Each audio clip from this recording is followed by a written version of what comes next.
ठीक है। पैराटाइप का क्या मतलब है कि जो पैराटाइप है वो मतलब होलोटाइप नहीं है और आइसोटाइप नहीं है, लेकिन जो स्पेसिमेन है, जिस स्पीशी की हम बात करें उससे मिलती जुलती कोई स्पीशी है जो इंट्रोड्यूस कराई गई है उस एक स्पेसिफिक स्पेसिमेन को इंट्रोड्यूस कराने के लिए। मतलब कि एलियम सीपा है तो एलियम सीपा की रीजनल स्पेसिमेन हमारे पास मौजूद नहीं है, लेकिन उससे मिलती जुलती हमने कोई दूसरी स्पीशी क्या करी हुई है एज अ स्पेसिमेन इंट्रोड्यूस कराई हुई है, उससे हम क्या बोलते हैं, पैराटाइप बोलते हैं। क्लियर हुई बात?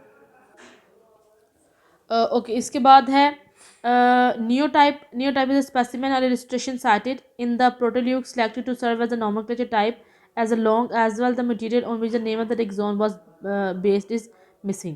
मतलब कि हम जो चीज़ हम इंट्रोड्यूस करा रहे हैं, ठीक है, वो हमारे पास नहीं है, अगर उससे मिलती जुलती हो तो हम उसे पैराटाइप बोल देते हैं। लेकिन अगर हम किसी न्यू को इंट्रोड्यूस कराते हैं, किसी नई चीज़ को इंट्रोड्यूस कराते हैं, हम उसे क्या बोलते हैं, नियो टाइप बोलते हैं। क्लियर? होलोटाइप ओरिजिनल स्पेसिमेन होता है। लैक्टोटाइप होता है कि जब होलोटाइप मिस हो जाता है तो उसकी जगह हम किसी दूसरे को रिप्लेस कर देते हैं। आइसोटाइप क्या होता है, होलोटाइप का ही मतलब एलियम सिपा हमने स्पेसिमेन रखा है ओरिजिनल होलोटाइप, और एलियम सिपा के 3 स्पेसिमेंस रखे हुए हैं तो वो आपस में क्या है, आइसोटाइप हैं। सिन टाइप हमने क्या बताया था कि सी टाइप हमने क्या कि होलोटाइप को डिज़ाइन करते हैं हम, तो उसके स्पेसिमेन को हम क्या करते हैं, एक के बाद दो को स्पेसिमेन को हम इंट्रोड्यूस करा देते हैं खुद से अपनी तरफ से, उसे हम क्या कहते हैं, सिन टाइप बोलते हैं। पैराटाइप हम क्या बोल रहे थे कि पैराटाइप ऐसी जो है वो नॉमेनक्लेचर साइटेड होती हैं कि जब हमारे पास जो होलोटाइप है या जो हमारे पास उसका आइसोटाइप है वो मौजूद नहीं होता, लेकिन उस स्पेसिमेन से मिलता जुलता स्पेसिमेन हमने इंट्रोड्यूस कराया हुआ होता है, ठीक है, पहले से ही, उसे हम क्या बोलते हैं, पैराटाइप बोलते हैं। और अगर हम क्या करते हैं, अपनी तरफ से कोई नया स्पेसिमेन इंट्रोड्यूस करते हैं, उसे हम क्या बोलते हैं, नियोटाइप बोलते हैं।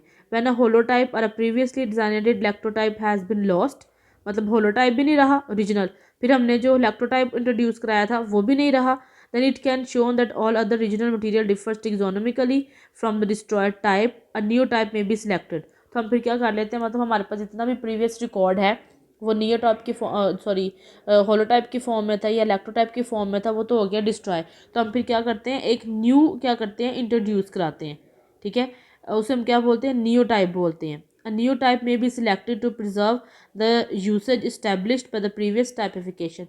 मतलब जो प्रीवियस मटेरियल है उसकी बेस के ऊपर हम क्या करते हैं, एक नया स्पेसिमेन इंट्रोड्यूस कराते हैं, उसे हम क्या बोलते हैं, neo type.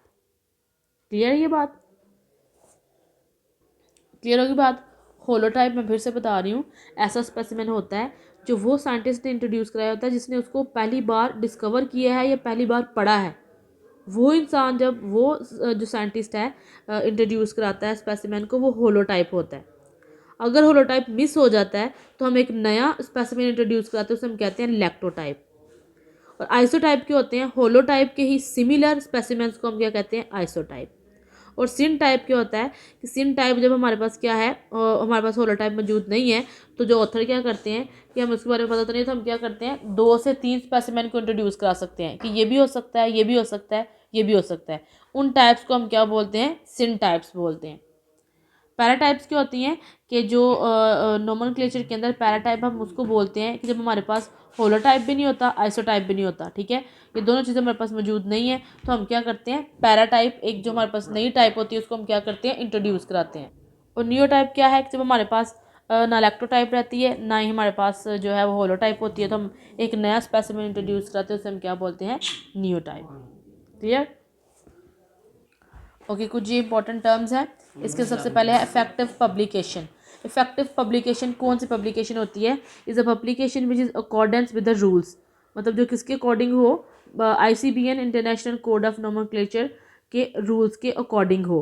That is printed matters has to be distributed to the general public or at least to botanical institute with libraries accessible to botanist generally. मतलब हम किस पब्लिकेशन को इफेक्टिव पब्लिकेशन बोलते हैं कि जो रूल्स के अकॉर्डिंग हो। रूल्स क्या है कि जो आपने पेपर पब्लिश किया है या जो आपने नए नाम, नए साइंटिफिक नेम्स या नई डिस्क्रिप्शन है आपके पास, आपने वो पब्लिकेशन की है, उनकी पब्लिश कराई हैं, तो जो आम आवाम होती है, जनरल पब्लिक है, उसको पता होना चाहिए, मतलब उसमें डिस्ट्रीब्यूट करें, उस इन्फॉर्मेशन को लोगों में क्या करें, डिस्ट्रीब्यूट करें। अगर ऐसा नहीं भी कर सकते तो जितने भी बोटानिकल इंस्टीट्यूट होते हैं उनकी लाइब्रेरीज़ के अंदर अपना काम वो क्या है, उसको पहुंचा दें, ताकि जो स्टूडेंट्स वहाँ के पढ़ने वाले हैं वो उसको पढ़ लें। ऐसी पब्लिकेशन को क्या माना जाता है? Effective publication. ठीक है। और वैलिड पब्लिकेशन कौन सी होती है? Is a publication that is accordance with the rule. कौन से रूल के? हैव अ लैटिन डायग्नोसिस और डिस्क्रिप्शन, मतलब उसकी जो डायग्नोसिस है और उसकी डिस्क्रिप्शन है वो किस लैंग्वेज में होनी चाहिए? लैटिन लैंग्वेज में। Give a clear indication of rank, और क्लियर इंडिकेशन रैंक होना चाहिए कि ये फैमिली है, क्लास है, ऑर्डर है कि जीनस है। Designated a type and its location, बताएं कि वो क्या है, होलोटाइप है, पैराटाइप है, सिन टाइप है, या जो है लैक्टोटाइप है, या फिर नियोटाइप है। उस स्पीशी के बारे में बताएं आप। ठीक है। उसके बाद फिर आप उसे किसी साइंटिफिक जर्नल में पब्लिश करें। जैसे मैंने आपको बताया कि international botanical journal of botany है, बायोलॉजिकल जो है जर्नल है, एग्रीकल्चर की जर्नल है, फॉरेस्ट्री की जर्नल है, तो आप बस किसी भी साइंटिफिक जर्नल में क्या करें? पब्लिश करें। Follow the rules of nomenclature according to most recent code, जो मोस्ट रिसेंट कोड है मतलब कि जो मोस्ट रिसेंट कॉन्फ्रेंस हुई है उसके अंदर जो कोड है उसके रूल्स को आप क्या करें? फॉलो करें। A legitimate name is a name that is fulfils the rule. Legitimate name हम किसे कहते हैं? जो सारे रूल्स को क्या करता है? फुलफिल करता है।